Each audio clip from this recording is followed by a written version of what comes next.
Hello, Washington family, and welcome to another edition of the Washington Wrap. If you're unfamiliar with this format, this is a 10-minute single-issue show where we only take 10 minutes and we only focus on one issue. It's about really trying to wrap up an issue, hence the name of the show. My name's Chad Ryan and I'm your host, and on today's episode we're previewing the Week 3 game where Washington heads up to Buffalo to face the Bills. It's a 1 p.m. Sunday game again, and joining me to talk about it are my co-hosts for today, Chip Brierre and Felix Trammell. So we're going to start the clock. Remember, 10 minutes to wrap this up, to do a whole preview episode. It's our niche with this format. It's a lot of fun. We're going to start the clock, and I'm going to start the first question centered on the defense. So Felix, I'm going to read some stats to you here because obviously we know from through the first two games the defense for Washington, which has gone into the season with such high expectations, hasn't been performing to expectations. Ron Rivera has said so as much himself. Washington is allowing close to 60% of third downs, whereas Buffalo is only allowing, their defense is only allowing roughly 40%. But if you look at Buffalo's offense, they're converting about 50%, just under 50% of their third downs, and they've fumbled the ball 6 times this year, which, through 2 games is near the top of the league as well. So what do we need to see from this defense to A, curtail those third down conversions, and B, create turnovers? Because it's not something we've seen a great deal amount of through the first 2 weeks of the 2021 season. Right. From the defense perspective, from week 1 to week 2, it was a good improvement. The first week they were 14-19 on third downs. The Chargers were. The Giants game was a lot better. However, they're not turning the ball over nearly as much as they should or could. So the Bills do help out in that department. So they've been about 50% on third down.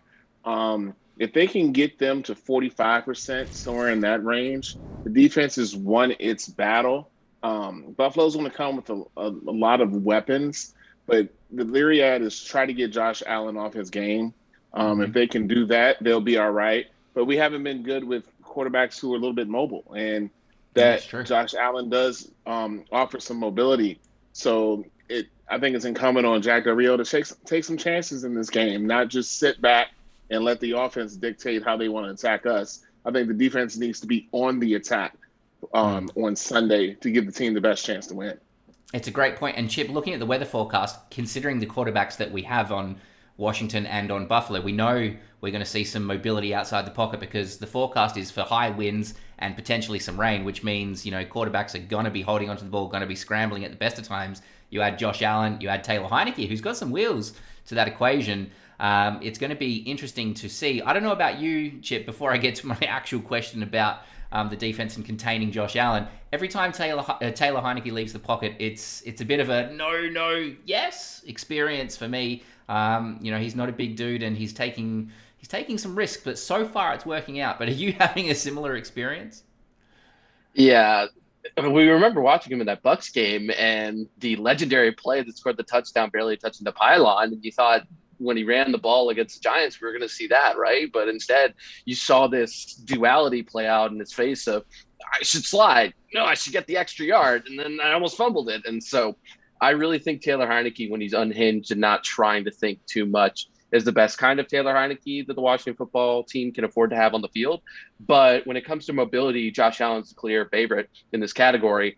And over the past year and a quarter now, I guess, every single quarterback that Washington football's defense has faced, if the quarterback has rushed for 50 or more yards, that has resulted in a loss. And that includes Russell Wilson, Lamar Jackson, and Daniel Jones before they were able to unseat Daniel Jones on Thursday Night Football. So the running quarterback, the running quarterback, even if it's just someone like Daniel Jones, they're going to be able to find any kind of running lane because these linebackers, they try to pick up in the passing lanes with the pressure from the front four. It's just not going to be there. And Josh Allen has deceptive wheels. And considering the amount of pocket time he had last week against what many consider to still be a decent defense of the Miami Dolphins, I don't really like this game at all. I just don't. I don't like this. It's going to be probably a large margin. I got a feeling that's where we're leaning. Well, I mean, it's going to be really interesting because on paper, and if you look at the Vegas odds as well, everything sort of seems to indicate that Buffalo is a deserved favorite. They're going in. I think the line opened at about 9.5. I think it's actually shifted down to closer to 7 at the moment. It'll probably end at 8.5. Yeah, somewhere in there. A touchdown, a little bit more. somewhere in that realm. But the point is that Buffalo are reasonably heavy favorites going into this game, and you take the bias and the subjectivity out of it, and you try to look at it objectively, and that's probably a good bet. But there's something in the back of my mind that thinks, every year, no matter, if we're only a 4-win team or an 8 or 9-win team, every year Washington snags a victory against an unlikely opponent, it seems, whether or not it's a division opponent or not. This kind of has the makings of a game where that could happen. I mean, the weather is sort of on our side. Buffalo is struggling to run the ball. They've got really good offensive weapons, but if the weather sort of is taking that away, the strength of their offense is their passing game, and if the weather is making that a little bit difficult for us, that evens the playing field a little bit. We can run the ball a lot better than them. I don't know. There's some reason for optimism. Felix, I know that we try not to be complete homers here at the best of times, but am I crazy? There is a chance, right? I mean, there's always a chance. That's why you play the game, as it was famously said. I don't think this is going to be a blowout. I don't have that sense. Coach Rivera's teams don't really get blown out. Now, they may lose, and that's quite possible, but I don't see a blowout. This team usually gives up at the beginning. The opposing team comes out, gets a quick score, look like they're just world beaters, and then they just settle in, and it turns into kind of a messy game. And the messier it is, the better it is for Washington. It needs to be kind of clumsy. It needs to be kind of all over the place and jittery. Those are the games that this team is kind of designed to win. If this is a clean, pretty game, that's going to be a win for Buffalo, because that's how their offense is set up. So am I expecting a win? I'm not. But do I think they're going to get blown out? They're not going to. It's not going to be what the Dolphins did last week. I can tell you that much now.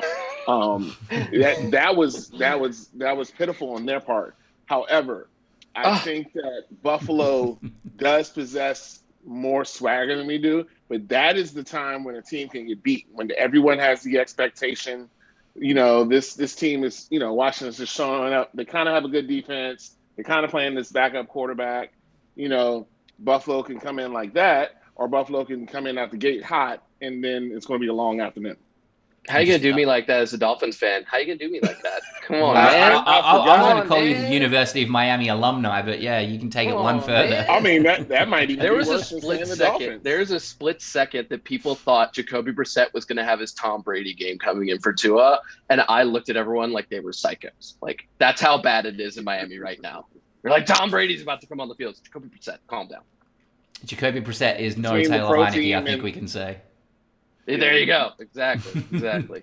So look, we've focused on this defense a bit, rightfully so, because the offense has kind of come out, and considering the circumstances and losing your starting quarterback to injury in week 1, I feel like the offense has got, at the very minimum, a passing grade through the first 2 weeks. So the defense is what needs to elevate for Washington to elevate their entire game.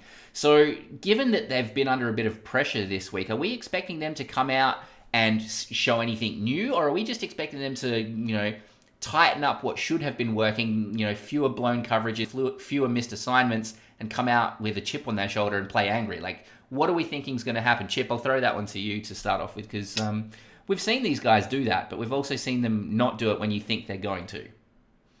I think it always is going to be, for the rest of his career, it has to start with Chase Young. He's been really quiet these first 2 weeks, and he's even taken the blame himself that he's just not picking up chip blocks as well as he thought he would be. He's not too worried about it. He shouldn't be. He's a freak athlete, but he needs to set the tone for the rest of his guys, whether that's trying to work a little extra, getting off the stunts or the spins. I don't know, but it has to be Chase Young getting the rest of the guys fired up with a big play, pass breakup, anything really, and the defense will follow suit. When he's playing well, that defense plays well.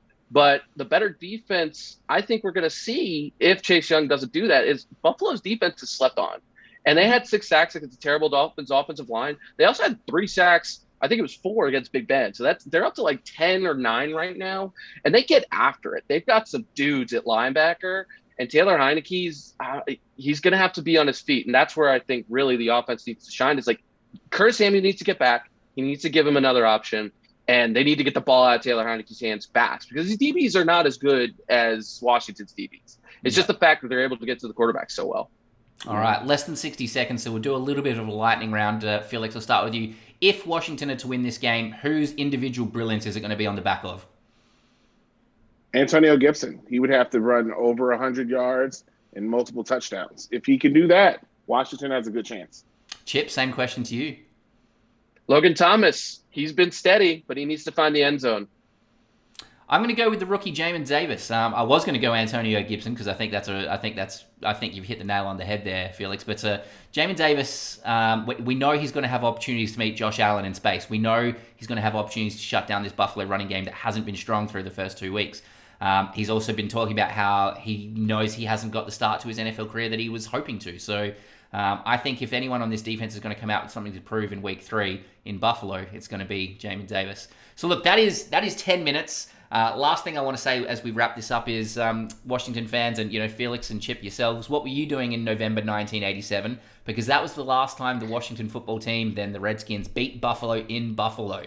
So we have an opportunity here to do something that we haven't done in over 30 years on Sunday.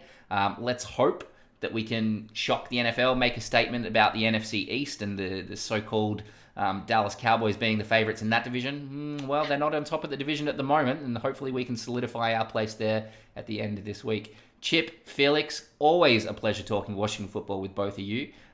Folks out there, you can find them on Twitter at their handles underneath their smiling faces as you see it right now. Felix is at HTTR and Blessed, and Chip is at Chip Brierre with an underscore.